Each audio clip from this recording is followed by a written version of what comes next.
It's To the Best of Our Knowledge. I'm Anne Strange-Shams. What is it about food and cooking that makes memories come to life?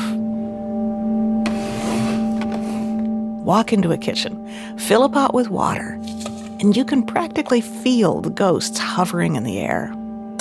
Crystal Wilkinson does. When I string green beans, I spread my legs wide and let my dress dip between my legs like my grandmother did, and use the skirt cloth to place the strings in as I go.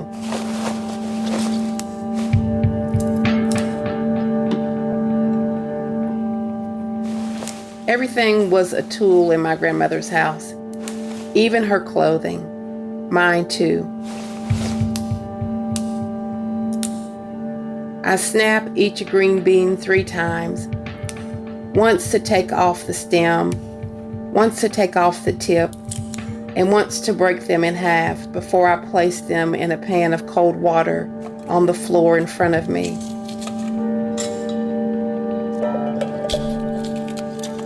The rhythm of work like this is cellular, a memory my body carries.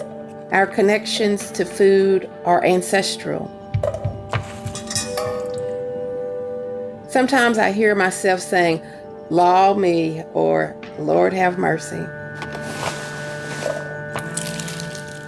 I shake the strings from my dress tail into an old newspaper and reach for more.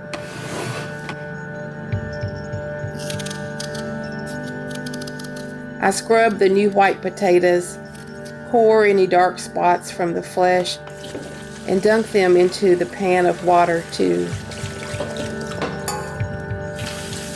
I rinse them for dirt, then run more water and rinse them again. I put a little vegetable oil in a large sauce pot and add a smoked turkey leg or thigh and a chopped onion. I let the onion get soft. Then I put in my green beans and new potatoes. Pour just enough water to cover the vegetables and let it simmer. I'm always motivated to cook when something that smells good is simmering in the pot. The aroma floating through the house lets my children know their hard work will pay off. They come one by one and ask, "Mama, what you cooking?" I shoo them back to their chores, smile, wipe the sweat from my brow, and keep at it.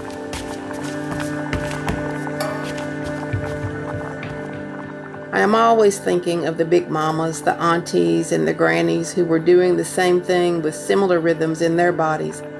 Their elbows bending, their fingers gripping, their cooking spoons like this, the steam rising to coat their faces.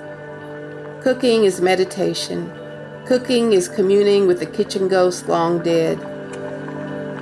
These Sundays are church.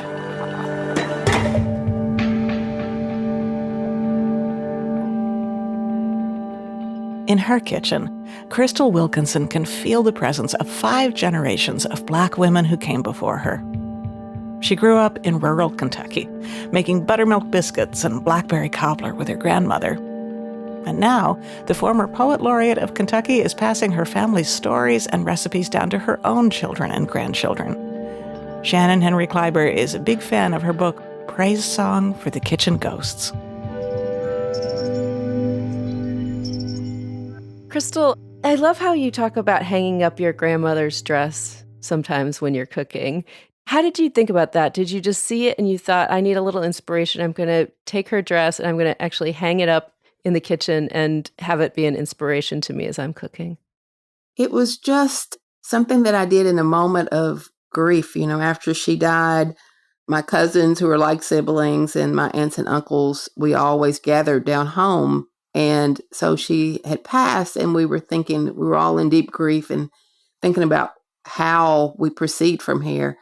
It was Thanksgiving, and I was struggling. I'm a good cook, but I was just sort of struggling against the grief and not sure that I could do it. And I remembered that I had her dress in the closet. And I just went back there and grabbed it. And my intention was just to touch it, but I brought it into the kitchen with me and hung it up on the back door, and sort of felt her presence there and could almost hear her voice saying, okay, get it going. Get your pots out. Let's go. Who else are the kitchen ghosts in your family? Well, I imagine, I talk about my mother being a failed cook. She's there, and my grandmother, Christine, and her mother, and most of all, Aggie of Color, she was called, that was born in 1795 in Virginia and brought to Kentucky as an enslaved child. She haunted me so greatly. Just the idea of being able to go that far back and touching that part of my history in such a deep ancestral way. What do you mean she haunted you? Did you hear her voice? I did hear her voice.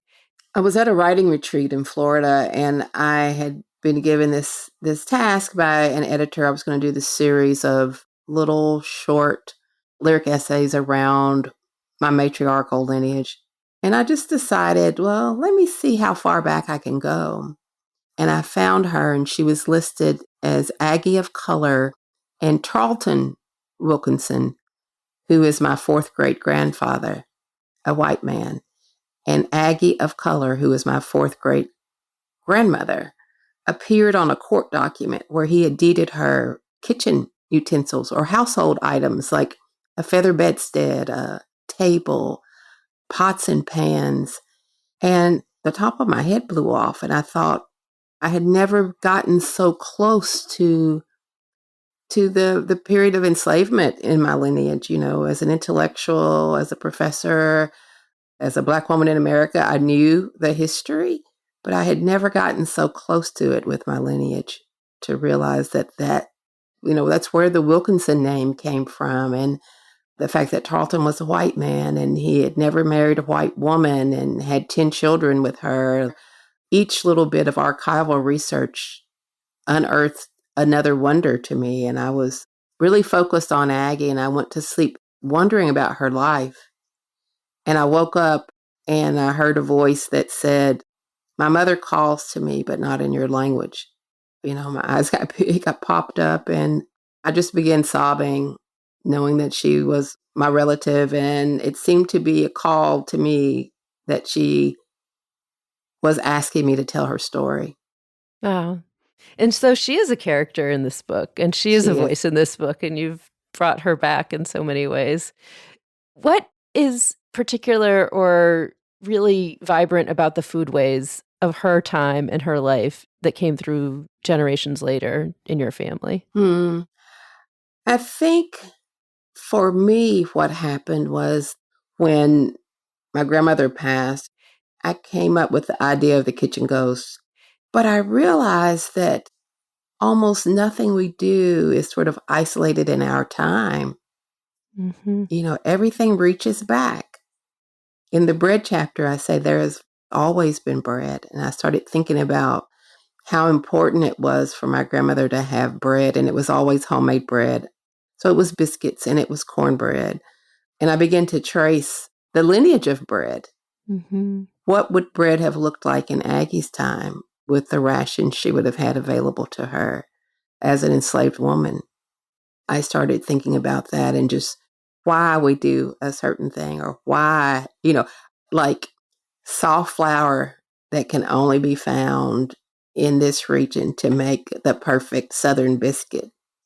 It's not that Northerners can't make biscuits. They can, but it's in the ingredients too. So sometimes even the ingredients are regional. So tell me about some of the things that you cook if you have a certain emotion. Is there some time when you're feeling, I don't know, if you're feeling sad or if you're feeling disconnected, do you turn to a certain thing you want to cook? I think bread making brings it all back. The quickest way to sort of commune with the ancestors, if you will, or to sort of meditate through while cooking.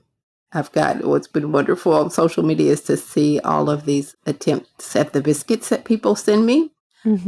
And I think biscuits are really simple to make, but they also help me sort of commune with the ancestors when I'm making biscuits or cornbread. And the smell of the cornbread, the sizzle of it going into the skillet. When you were doing the research, is there anything that surprised you? Well, perhaps thinking about my mother and her need for birthday celebration and thinking about sort of the history of Black people not being able to celebrate during enslavement, not knowing their birthdays. That was a surprise. That was a lovely part. Can you tell a little bit about your mother loved her birthdays. She just, Yes. right? So tell us about what would that be like? Yeah. And it's actually Valentine's Day. My mother's Okay. a Valentine's baby, and so was one of my uncles. February 14th was her birthday, and she would start around Thanksgiving. That's when we would all be together. She would start and she'd say, you know what's coming up? Guess what's coming up? And we all knew what she was doing. Or she would call me and say, my birthday's coming up in a few months. I mean, I think it started as early as July sometimes, but she was always talking about her birthday. And then when I did the research and I connected the history of birthdays for Black people in America, I was like, well, maybe she sort of innately knew this. And I think it also, I hadn't realized how important I also thought birthdays were, because I always tried to make my children's birthdays special when they were little, even to my own detriment. Well, I think it's worth it. You only have it once a year, right? That's true. It's true. I also I like how you talk about recipes as being like poems, and you're a poet also. How does it seem like a poem to you? How do you compare poems and recipes? Well, I think it started with hearing my grandmother. Recipes are both, at least in my family, they're both oral and oral. So there's a storytelling element that I think makes them very poetic. And of course, where we're from, the accent and the cadence of the voice is melodic. And in giving me the recipes, she would say, now, what you're going to need is a bowl about the size of that white one down in that cabinet. Reach down there and you'll see what I'm talking about. And, if I pulled out the wrong one, law me, Crystalline, that is not the right one, the white one, the one with the rim around the top. And then I would grab that up and she'd say, and you're going to feel that about half full. Then you'll need a pinch of this, you'll need a dab of that, and just the rhythm in her voice. And I think all the women of her time from down home sounded that way.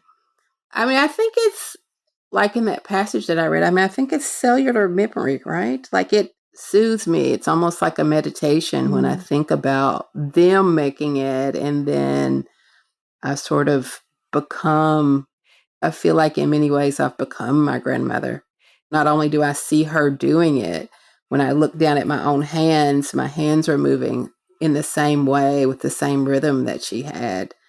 I make that sort of a joke of like when she would stir things by hand so hard that her breast would be shaking in her house dress and the meat on her arm would be flapping. And now when I'm beating a cake by hand, I'm like, oh, there she is. Like, there it is. Like that same sort of rhythm, that same motion. Not only can you look at old pictures and see the faces of your children or your siblings or your aunts in this generation, I would like to think that some of the things that they did or how they spoke, things we can't see in a photograph, are also present.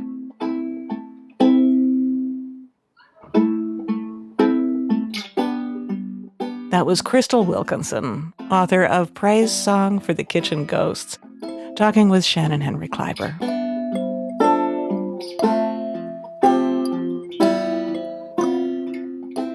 The funny thing about food is that no matter how vividly you remember the taste of something, it can be nearly impossible to put into words. Is there any way that you can articulate to people who can't taste this anymore what the hell was so special about these fries? Joey, you're really trying to spark my memory. Did you just call me here. Joey? Joe, I said Joe. Oh. I said, Joe, you're really trying to spark my memory. That was how many years ago? Oh, it's just 30, Angie. Just 30. God. Joe Hardtke runs into a former classmate on the way to the drive-in later this hour. On to the best of our knowledge from Wisconsin Public Radio and PRX.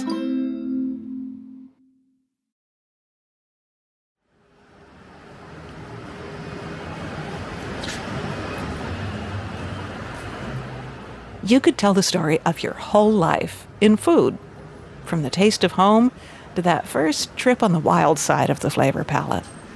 Maybe in a big city. So it's back in the early 2000s where you could hop on a flight to New York City for $88 round trip.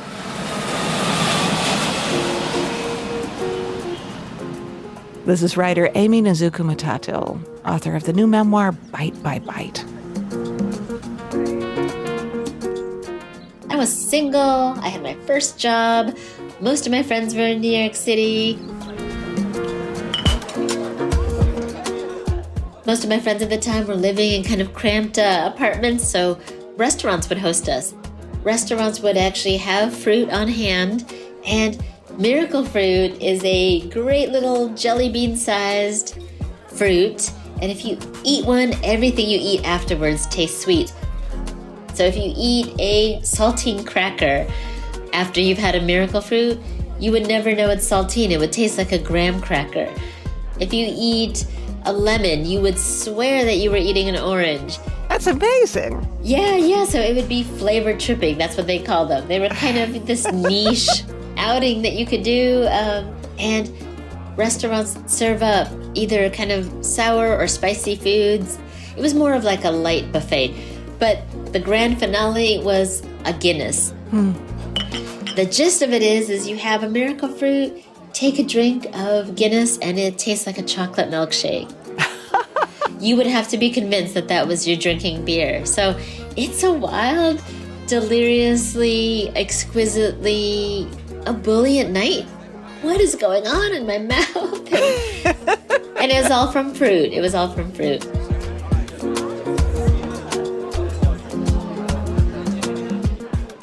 So I wanted to talk with Aimee because her new memoir is all about food and memory.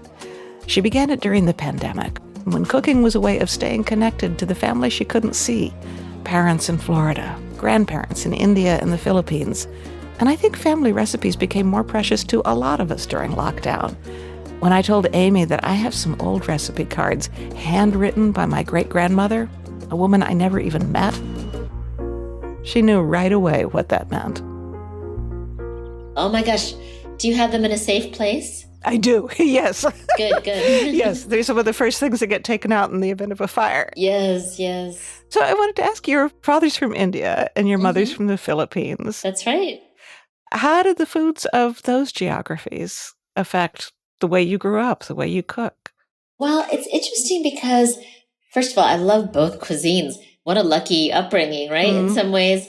Oh my gosh, the fact that I had lumpia and various curries really without ever having to leave the house from such a young age, it just seems like magic and so much care and love wrapped up in that. But I also think, too, it's slightly different, my story, because we were the nuclear family. My mom came here. None of her relatives were here. Same thing with my father. They had each other. You know, both of them come from tropical areas, India and the Philippines, and they met in Chicago. And I have to wonder how it kind of breaks my heart a little bit to think of these two immigrants from such tropical, hot countries trying to make food that they remember in the middle of a blizzard for their American children. They definitely made it a point that we grew up knowing their food from their various countries, but at the same time, I also know how hard won that was. And growing food was a big part of your family also. Your parents always had a garden, it seems like. Absolutely. It was almost considered wasteful. You have a yard and you're not doing something with it. You're not helping grow fruits and vegetables that you can share with neighbors, you know, that kind of thing. You write that their love language is their garden. And That's in right. particular, you write so beautifully about mangoes. And they have this wonderful kind of back and forth about whose mangoes are best, Yes. the Filipino mangoes or the Indian That's mangoes. right. Yeah. Exactly. That's the only kind of squabble they have in the garden is like, no, the Philippine mangoes are the best. Everything else, they wish they could be better than the Philippine mangoes, you know? How different do they taste? You know, I didn't even really fully understand how many varieties of mangoes there are. So there's some that have a hint of almost cherry to it. There's some that are really thready and, you know, they have a lot of fibers. It's kind of a pain in the behind to eat. Then there's others that it almost like falls off your spoon as you scoop it up. So different levels of tartness, different levels of sweetness. I guess I was wondering, reading your book, how much it's changed to be writing about foods that you grew up with as the child of immigrants. There's a story you tell at the very beginning of the book about you were in grad school and you wrote a poem about mangoes. And I mean, rather than me telling your story, I'll just ask you, what happened? Oh, yeah. And I mean, boy, that's exhibit A of like how far we've come with food discourse, how we treat difference or anything. I mean, the gist of it is I took graduate courses in creative writing, and there's one class period we spent the entire, kind of half hour all just debating whether or not I should put the word mango, which I used in a poem, in italics or a footnote, because it was too so-called, and I'm using air quotes here, too foreign or too exotic. Wow. And people may not know what it is, so you might need to explain a mango with a definition or something. And my God, do you need to footnote mango? I know, exactly. Where I grew up, even in Chicago or Iowa, my parents found ways to find mangoes somehow. It did not seem exotic or weird or bizarre. It was weird and bizarre that other people did not have mangoes. But I can't say that in a class full of white folks who were all telling me how foreign and strange this fruit was. I mean, it's funny now, but it sounds really painful. Yeah, I'm absolutely laughing and smiling, recalling this time. But at the time, it was like, wow, can we give me commentary on the content of the poem? What else can I do with the poem? I wanted feedback. I wanted helpful feedback. Yeah, it's changed a lot. And don't you also think, in this one area, we got it right? Yes. Food and cooking, embracing diversity, and this just makes everything richer and more fun and more joyous. And so if we get that in the world of food and cooking, maybe we can manage it in other arenas also. I know, right? That's exactly it, Anne. Oh my goodness. I'm curious, is the mango poem in your book, is that the one you wrote in that class? It is not. Can I ask you to read it anyway? Did you have your book with you? I do. Let me see. Okay. All right. This is called The Origin of the Mango. Of course, my parents can't agree. My father says one of its flat, stringy seeds floated all the way from India and just happened to land on the Philippine shoreline. Anything good comes from India, according to my father. Swirls of calligraphy, the darkest, purest gold, hammered into rings and loopy bangles, paprika, and web-thin silks that send hundreds of pirates in a frenzied search to the east. But mangoes? My mother doesn't buy it. She says the queen fruit of her beloved islands came from a tree growing in the spot where a Filipina named Malanga pierced her heart through with a knife. The girl's parents wanted her to marry someone she did not love, a regular Juliet. The tree grows bold and thick in the swell of winter, pushes out a dozen heart-shaped fruits so we won't forget. I think of my parents. Their hands slip into mangoes with a knife blade, fingers fly lightly over the skins. Different countries, same blood, hungry for this fruit. Its flesh, like cold sweetmeat, fibers spun gold, sweet pulp in the teeth. The fight over the seed and who gets to suck each sugary fiber from the pit. It only curls their wet hands together even more. Only gets more gold juice, the right story. Oh, I love that. I love that the way you Uh, bring the story and the juice and the mango all together at the end. That's beautiful. Thank you. So your earlier book was about wonder. Hmm. But it does seem to me that your writing in this book is also so much about wonder. But in this case, it's the wonder of exploring the world with our mouths and tongues. Hmm. I don't know. I'm just wondering what you'd say about the way wonder and taste come together in how we apprehend the world. Oh, I love that question. It's so expansive. And gosh, that sounds like almost an essay prompt for a whole nother essay that, an extra coda to the book. But I guess I would just say that to tackle that question, it would have to be remembering that memory is so tied up with smells, and smell is therefore tied up with taste more than any other sense biologically. And I'm not a scientist, so scientists can weigh in, but the place in our brains that processes memory is also coincidentally the same place that processes smell.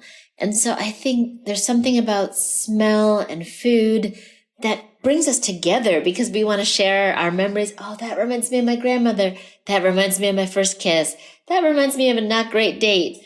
Whatever it is, it conjures up memories just when we least expect it, more than any other sense. So I think there's definitely something about the sharing of food and food moments with each other that makes us feel not so alone. We can't help but want to share these stories with other people too. So yeah, I love that question. But in a big nutshell, that's what I would go for. Well, that's interesting because I think of wonder. It's such a hard sensation to, it almost feels wrong to try to define it in a way, because wonder to me is all about expansiveness, about making whatever experience you're having right now in the moment bigger. And that's what you just described with food or with scent, the way you can be standing right here.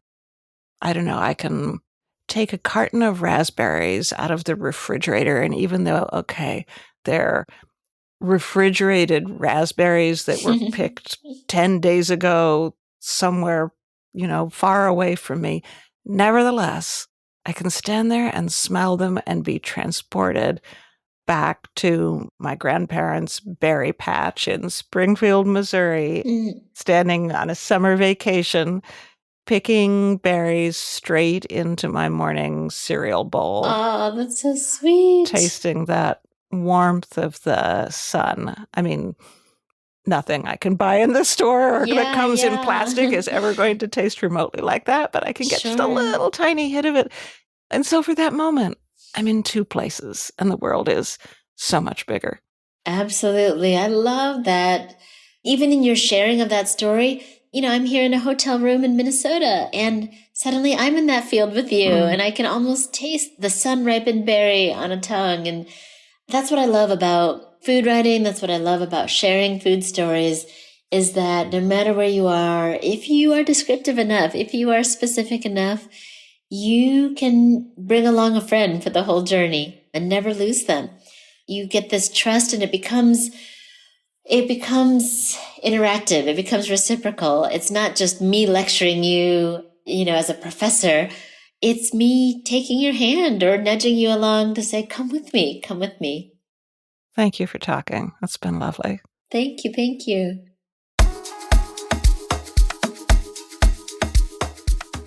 Aimee Nezhukumatathil is the author of 4 books of poetry, a collection of nature essays called World of Wonders, and a new memoir, Bite by Bite.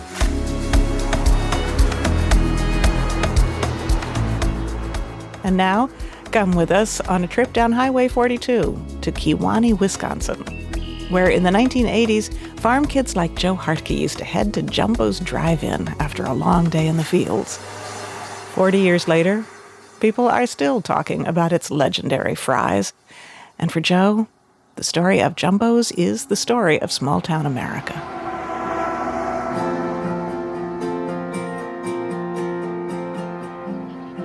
I mean, it was a drive-up. I don't remember it not being there. Car hop came out to your car. Like an A&W, but Cooler. yeah. Yes. You get like a Londy burger, fries, and a root beer would be $6 or And that was a big order. Yeah. Probably open from May 1st through October. That could be. Well, I'm Cindy Hardtke, I'm Dave Hardtke. and we are the parents of Joe Hardtke, who's making us do this. Mom and Dad graduated from rival high schools. I drove from Kewanee to Luxembourg to pick her up, and then we'd have to come back to Kewanee to eat, you know. It was a good place to go for some fast food. Yeah, we went to Jumbo's more after we were married. Well, why are we talking about our dating when we're supposed to be talking about Jumbo's? No one I talked to seems to remember when it opened. Probably in the mid-60s. Ask Adam Cole Morgan, he would know. Late 60s until around the turn of the century, right around 99 to 2000. Yeah. My name's Adam Cole Morgan. I worked at Jumbo's Drive-In from 1992 to 1997. I'm Sue Stangl-Savchek. Worked at Jumbo's from 1972 to 1980. The original owners were Carl and Viola Lawrence. Oh, they were great. Oh, they were wonderful. Yes. They were so much fun. Yes. And Carl was an ag teacher at Manitowoc, Lincoln. Eventually, their son Lynn would continue in the family's fry-making excellence. Everyone called him Jumbo. Yeah. All the Kewanee kids came to Jumbo's, the city kids and the farm kids in my family. We'd be having a long day of baling hay, unloading, stacking in the haymow. Started bailing maybe 10 in the morning, and sometimes be 8, 9 o'clock at night we quit. Yeah. You were working all day. You had to eat something, and even Mom was too tired to cook. That was a big treat. For me, Jumbo's represents a big, long, deep breath after a long day of baling hay. You are a townie, right? Yeah, I grew up in the city. My name is Angela Niamanduro. Used to be Angela Shipper, Kewanee High School class of 1995. Angie lives in Appleton, Wisconsin now, a Kewanee expat like me. So a lot of times we would go play tennis down at Kiwi Park, and then we'd say, hey, let's go to Jumbo's. Most of the time on bikes. Talk about boys? Oh, I'm sure we talked about boys. That was always a conversation. But you can't mention any of that here because No, there's a pinky swear. What happens in Jumbo's stays in Jumbo's, you know? So what'd you order? I remember they had good root beer floats. Yeah. I remember the root beer came in these really big gallon. The jugs, yeah, like a milk jug, yeah.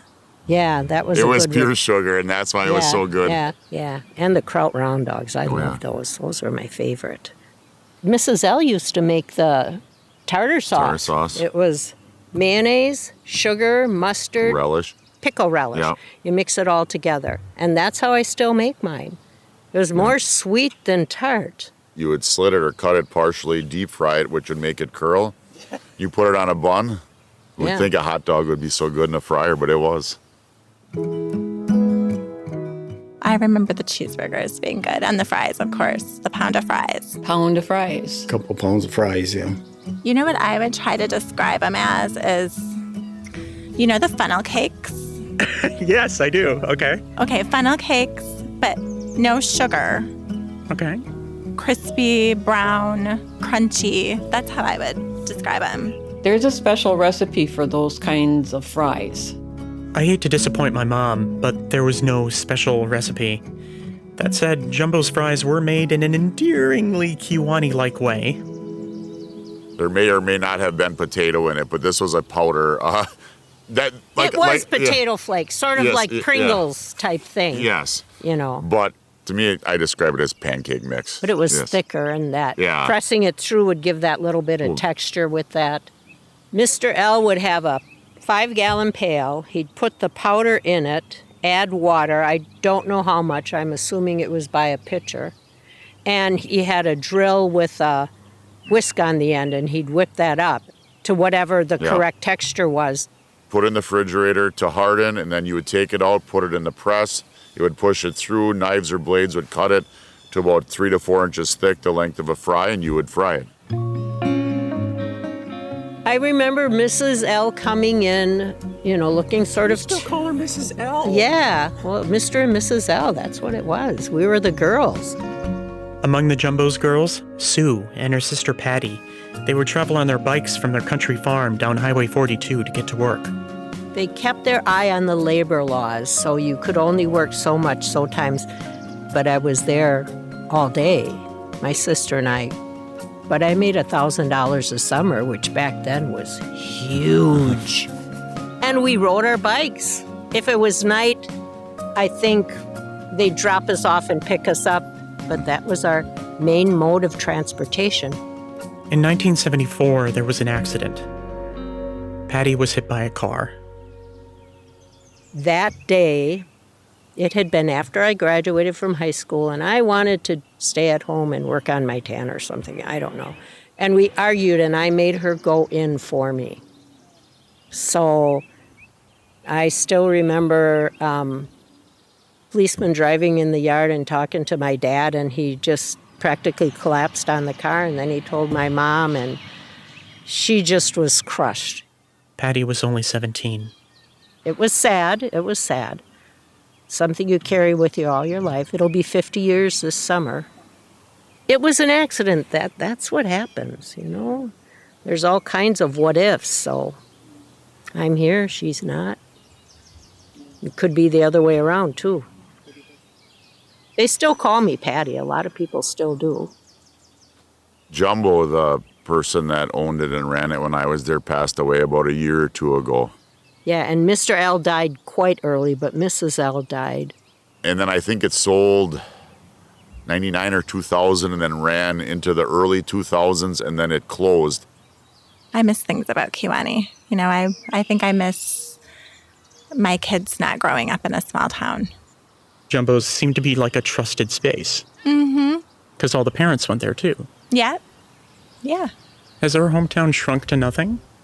I don't see some of the stuff that we saw when we were kids. Mm-hmm. So is that on us, or is that, because everybody says that. Yeah. Everybody says that. I don't think that's on us. You have to remember there was a lot more farm families back then compared to there is now. Well, we think that traffic was different then, too. Yeah. That was before I-43, right? Yeah. The Milwaukee and Chicago traffic, they go to Green Bay and they can catch the 4-lane all the way, whereas that didn't exist years ago. Business dried up when cars stopped going through. Kids leave, Yeah, the schools aren't growing. No. But one thing that I learned is that our memories, our perceptions, are a lot like our taste buds. They can trick us into thinking things are overly salty or sweet. And sometimes it just depends on how close you are to the flavor. Adam and Sue still live in town. They see it growing. I think there are enough families. I just think the opportunity isn't there. I miss it, but at the same time, I think there's a lot of good businesses here now. Yeah. Don't want to see the local dollar spread too thin. Those are the 2 original booths from what I was told. The weekend I visited Kewanee, news arrived that the old Jumbo's lot had sold. The new owner wants to turn it into an RV rental. Yes. This part was added on. She showed Adam and Sue around the old building. That was back in the 70s, so. And a fancy new restaurant west of town had its grand opening. The owners are thinking of resurrecting some Jumbo's recipes. But will it ever become a local legend like the original? Not with the fries. They won't have the fries. Some things you just can't improve upon. Sorry, world.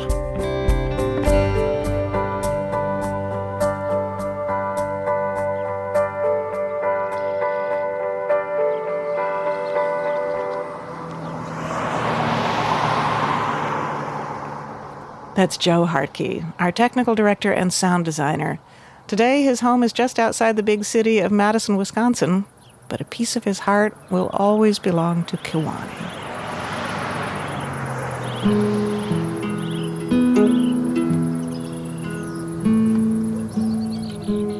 I mentioned earlier that box of old recipes I have from my great-grandmother, mostly Christmas recipes. Fruitcake, eggnog, sticky sweet divinity. My great-grandmother was a minister's wife, so Christmas must have been an important season to her. But most religions have special foods that you only eat on certain days or at certain times of the year. Holy food. What happens when you mix faith into food? We'll talk about that next on To the Best of Our Knowledge from Wisconsin Public Radio and PRX.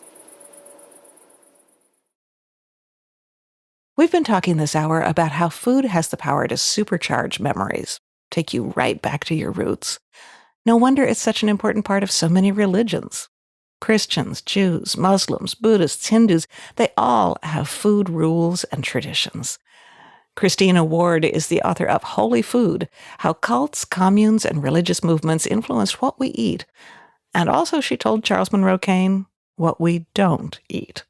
What is treif? What is haram? What's acceptable? If you go back to the time period when a lot of those rules were made, they harken back to both food safety, so you're going to be a little healthier. It also becomes a way to identify who's in your club, who is in the tribe, who are your people. We all eat the same thing. We all don't eat the same thing. And that's why sharing meals, even in church settings, in religious settings, even as fundraisers, how many spaghetti dinners has everyone gone to in their lifetime? Yeah. These are acts of trust that help build community. And religion then has grown around that real basic idea. You know, the skeptic in me, I agree with you. And then the skeptic in me wants to add control. Let's use food to control people. Let's use food to have power over them, right? Yeah, and that comes a little bit later. This idea of once we identified who's our people, and we get to say, are you following our rules? Because if you're not following our rules, then you're not our people anymore.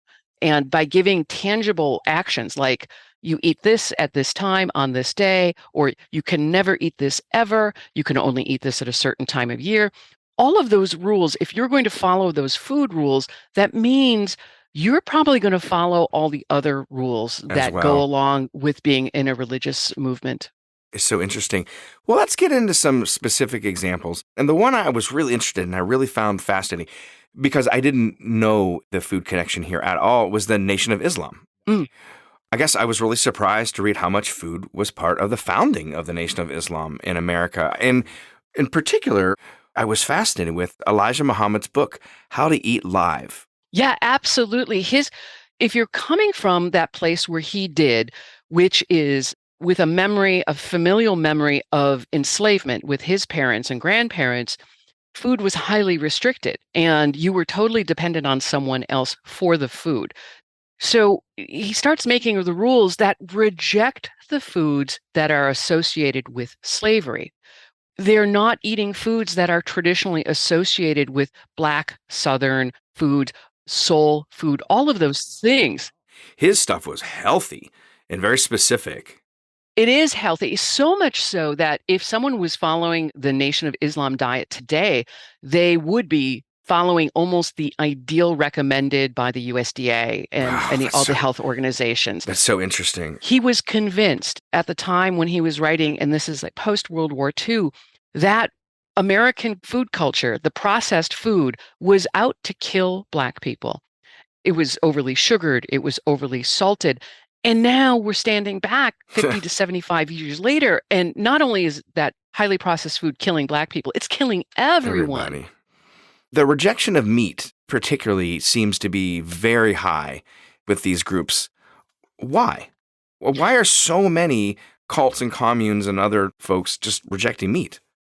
It converges in two places based on two different types of scripture. So really back in the 1800s, where you start to see new religious movements reject meat, they're looking at the New Testament in what's called the Edenic Covenant. This notion that God has told man to care for the world. You are responsible for it. Some religions have interpreted that meaning you get to eat everything. Everything belongs to you. Do what you want with it. Other groups have interpreted that as being you are the custodian of the world and it's a huge responsibility and you must care for every living thing and you're not going to eat things that you care for. So it was interpreted that plants are the way to go. God's creatures are God's creatures. Right. Don't eat them. They're your friends, not your food. And that you see that as Seventh-day Adventists and some of the smaller break-off groups of that time. I'm thinking of the Transcendentalists didn't eat meat. There were people embracing these new ideas. Then it crosses over by the later 1800s with the influence of Hinduism and Buddhism, where there are long monastic traditions of not eating meat at all. Right. Their scripture says that's the notion of not doing harm in the world, ahizma, no harm. And so, of course, to eat an animal, you have to harm it. In the early 90s, for like 5-6 years, I lived in Prague, right after communism ended, a lot of limited resources. And when I moved there, I was a vegetarian. And there was just nowhere to eat. There was nothing to eat. What do you do? And then the Hare Krishnas came to town. Not far from my house was free food. Every day, vegan food presented in a yummy way, things I'd never had before. I grew up working class. And I was like, oh, if you don't eat, you die, right? We have to eat. And I realized how important food was when I started getting their food and how much I appreciated these people and their religion for the year I ate their food every day. You have to eat. And that is why so many groups, they look at it as also a form of their belief system, especially like the Haris. It's a prasadam. It is holy food. And one of the tenets of the belief is sharing that food, is getting it out there. The Hare Krishnas are responsible for New York hardcore punk because all of those guys in the squats, the Hari Temple with Buddha Bob, they were feeding all these kids that were essentially street kids and kept them alive enough for them to invent a whole form of music. But that was the Haris everywhere. They were feeding people. Aimee Semple McPherson out in California, totally the opposite of the Hare Krishnas, and 50 years before, believed the same thing. Father Divine in the 1920s in New York. So many groups felt that feeding people was their mission, mostly as a cultural reaction to seeing people starving. These were hard times. And so what could they do as a tenet of their belief of sharing their belief system and sharing their wealth is to feed people. There's also a dark side, a little bit like it's a recruitment. If you eat a Hari at lunch every day for a year, you may be more inclined to listen to what they have to say. And I think about anorexia and bulimia, and I think about that not being about food at all, but being about control. Mm-hmm. But control can also be defined as liberation, right? So many of the cults and religions in America are wrapped up in food because of those issues, because of liberation or because of control. Would you say that? Absolutely. For some groups, it is a liberation. It's a liberation from perceived norms. It's a liberation from oppressive cultures. It's a liberation from an oppressive past. But for other groups, and this is where all of these new religious groups are on a spectrum of control, and some of it is just about control. We think back to Nexium, which is a secular cult, but very food-centric, is that the leader, for whatever reasons of his own, preferred his women very, very skinny. And so there was a high caloric restriction in that group, that all the women had to keep under so many calories per day.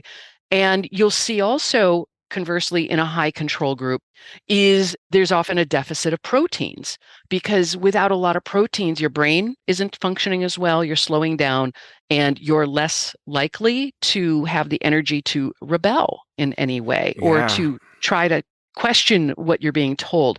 So the food, again, acts as control in many different aspects of that specific group's culture. And we have to look at these groups to find out how they're using the food to control. But all of them are in some way.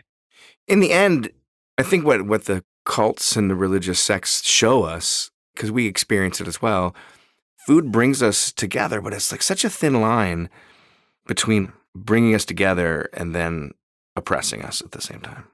It is, because food is political.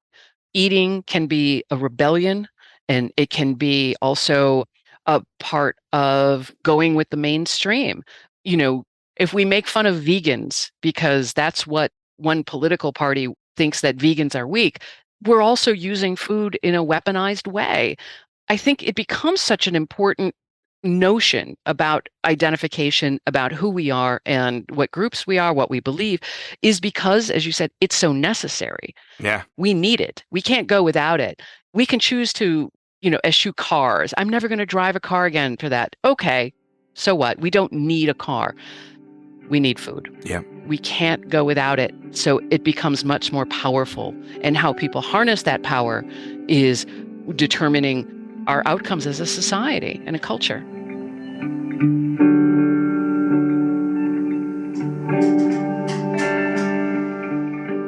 That was Christina Ward, author of Holy Food, How Cults, Communes, and Religious Movements Influenced What We Eat, talking with Charles Monroe Kane. To the Best of Our Knowledge is produced at Wisconsin Public Radio by Shannon Henry Kleiber, Charles Monroe Kane, Mark Rickers, and Angela Bautista. Our technical director and sound designer is Joe Hardtke, with help from Sarah Hopeful and Tyler Ditter. Additional music this week comes from Kayla Drew, Mark Wilson X, Sneaky Club, Queequeet, Julia Winter, Ilya Monosov, and Derek Clegg. Our executive producer is Steve Paulson, and I'm Anne Strainchamps, hoping this episode stirred up some wonderful food memories for you.